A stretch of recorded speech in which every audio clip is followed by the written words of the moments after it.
புதுச்சேரியில் முதலமைச்சர் நாராயணசாமியின் எதிர்ப்பையும் மீறி அனைத்து துறைகளுக்கும் மின்னணு பண பரிவர்த்தனை உடனடியாக அமலுக்கு வந்துள்ளதாக அறிவிக்கப்பட்டுள்ளது.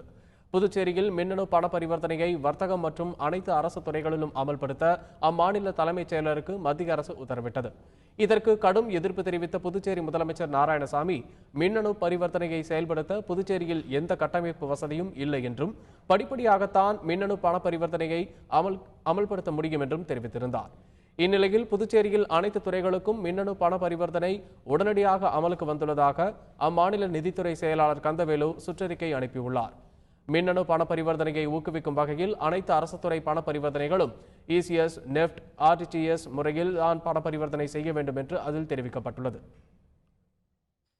இந்த சுற்றறிக்கையை தமது ட்விட்டர் பக்கத்தில் வெளியிட்டுள்ள புதுச்சேரி துணைநிலை ஆளுநர் கிரண்பேடி இது அரசு துறைகளில் ஊழலை ஒழிக்கும் நடவடிக்கை என தெரிவித்துள்ளார்.